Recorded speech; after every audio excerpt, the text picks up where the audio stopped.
This is the story of Roscoe Holcomb, the man who gave the world the high lonesome sound. Wake up, darling Corey. What makes you sleep so sound?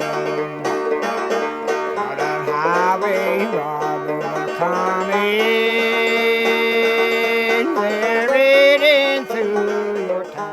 Now, Roscoe Holcomb, or Holcomb, which is actually how he spelled his own name, came from a world where music was something you did on the side if you had the time or energy at all. His parents were coal miners and his family belonged to the old regular Baptist church. And this is really important if you want to understand Roscoe Holcomb's style, because the way he sang in those churches had a deep, lasting impact on him.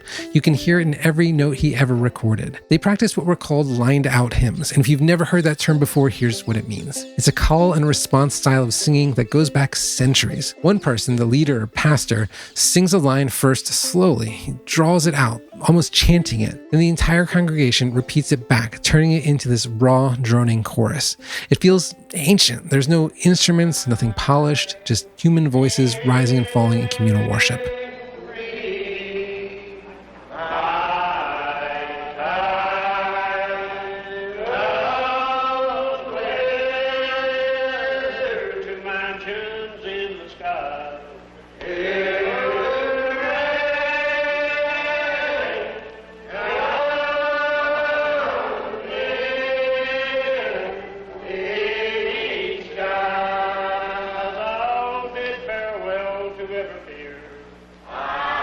That mournful cry of lined-out hymn singing gets woven directly into Holcomb's music. When he sings, those old church cadences are right there, under the surface, giving his voice that ghostly, timeless quality. These hymns echo back centuries, and through Roscoe Holcomb, they echo forward too. Roscoe took up the banjo when he was around 20 because he was looking for a way to make a little extra money. Within a year, he'd learned about 400 songs and could sing nearly every one of them.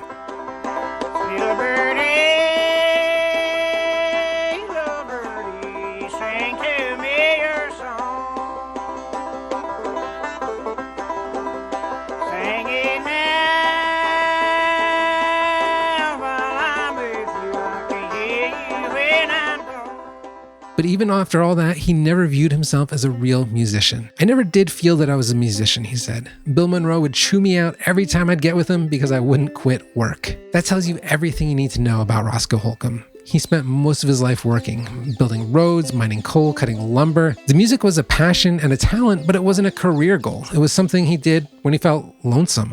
Something that brought him comfort. It was a respite from that brutal work that broke his body over the years. Because by the time he was even in his 30s, he had wrecked his back, he had asthma, he was really suffering from his work. As he said, "I always liked to worked all my life, enjoyed it. That's why it hurts so bad when you work hard all your life and then you just have to give it up." So here was this ordinary man with an extraordinary talent that very few people had ever heard, until John Cohen came along. So let's talk about John Cohen. He was a member of the New Lost City Ramblers in New York, and in 1959, he's traveling through Eastern Kentucky looking for what he called Depression-era music. He's looking for something that can work like time travel, something authentic. And through contacts, Cohen gets led to tiny Daisy, Kentucky. At the end of a remote hollow, he meets this 47-year-old man, wiry, stooped from hard labor, coughing constantly. After brief introductions, Holcomb quietly picks up a guitar and plays Across the Rocky Mountain. Cohen is mesmerized. This is it. This is what he's been searching for. And here's the wild part. Up until that moment, Holcomb had never made commercial recordings. He'd never even really performed publicly. He was, as one source put it, little appreciated or recognized even in Kentucky. But Cohen was convinced this music had to be recorded, it had to be shared with the world. Now, here's where things get complicated, and this is important to understand. Cohen began visiting Daisy repeatedly over the next few years, taping Holcomb singing and shooting video. But Cohen was also shaping Holcomb's image for the folk audience. He even got the man's name wrong. Holcomb's true surname is spelled with an A, Holcomb, and that's what's on his grave marker. But Cohen kept it as Holcomb for what he called presentation purposes, believing that Roscoe Holcomb looked and sounded better. And then there's the photograph, the famous photograph. Cohen took this iconic shot of Holcomb with his banjo, posed in front of a dilapidated shack in Daisy. It was widely circulated on album covers. By design, it suggested grinding poverty. But here's the thing. Holcomb's actual family home, just off camera, was a modest but intact cabin. Locals grumbled that Cohen had taken the worst you can show outsiders. Holcomb's wife Ethel, she was furious. She later confided that she resented the record cover featuring this rickety shed rather than their nice white house because it made them look far poorer than they actually were. But Cohen deliberately crafted this image, even if he had some mixed feelings about it. I was put in the position of determining how Roscoe was presented and photographed. My task was to shape Roscoe's image, like it or not. In short, Cohen mythologized Holcomb as a vanishing breed of traditional mountain musician, and an outsider artist. But despite all that, despite the manipulation, despite the name change, despite everything, what came out of this collaboration was extraordinary.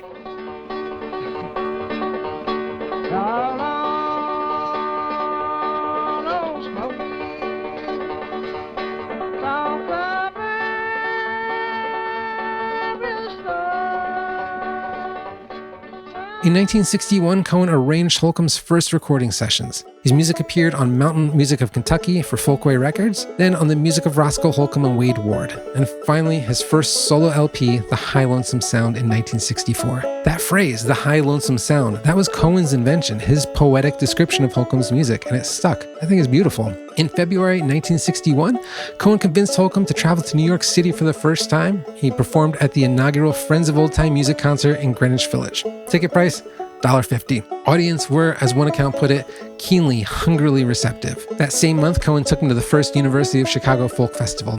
His dramatic singing earned him invitations to come back to many such future festivals. Over the 1960s, Holcomb played folk festivals and concerts across the United States and Europe. In 1966, Cohen helped organize a 3-week European tour with Holcomb, the Stanley Brothers, and others. Holcomb earned about $750 on that tour, but there was a big problem. That tour actually cost him his welfare job. When an article about Roscoe appeared in an Eastern Kentucky newspaper, the welfare office saw it and terminated his assistance. Cohen tried to help. He wrote letters. He even traveled to Hazard, Kentucky to speak to welfare officials in person. Nothing worked, and Holcomb would never hold steady employment or assistance again. And this gets to the heart of the tragedy here, the fundamental misunderstanding between these two. Cohen gave Holcomb what Cohen thought was the most valuable, an enduring reputation as an artist, what we might call an afterlife. But what Holcomb wanted was just a life. He wanted steady employment. He wanted to provide for his family. In letter after letter that Cohen kept, Holcomb writes about two things: work and money. John, get all the work you can for me. I haven't worked any at all since I came home. Things are looking very bad around here. He's asking for gigs, for advance money, for permission to sell his songs, for some way to make ends meet.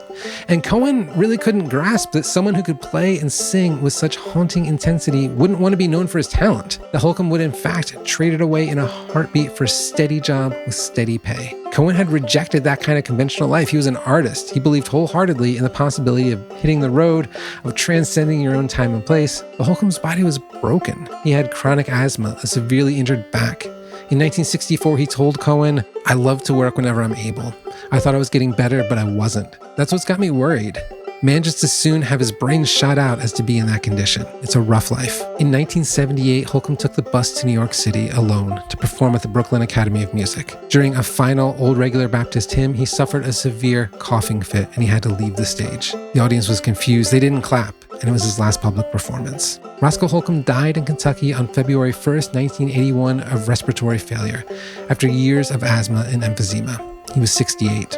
When he died, his family described him as destitute. But here's what's incredible. Holcomb's impact has outlasted his modest life. Eric Clapton told Rolling Stone in 1968 that Roscoe Holcomb was my favorite country musician. Pete Seeger championed him on radio and TV, and Ralph Stanley and other bluegrass stalwarts spoke with awe of his high-pitched tenor. His repertoire became an incredible mix that showed the breadth of old-time Appalachian music, from religious hymns to greedy blues. In later interviews, Cohen often said that if he hadn't found Holcomb, there would be no record of his music, and that's probably true. But it's also true that their relationship was built on a fundamental inequality, a gap in understanding that never closed. Cohen wanted to give Holcomb artistic immortality. Holcomb just wanted to work. He wanted a job. One man believed in the transcendent power of art.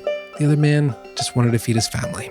Two things can be true at once here. Cohen exploited Holcomb's image, shaped his story, got his name wrong. And also that without Cohen, we wouldn't have this beautiful music. Cohen kept working on this material for the rest of his life. He died in 2019, still arguing about the ethics of his documentary work, still believing representation, even imperfect representation, even exploitative, was better than letting these voices disappear entirely. And that's when I think back to that music we've lost, right? And I can't help, maybe selfishly, to agree.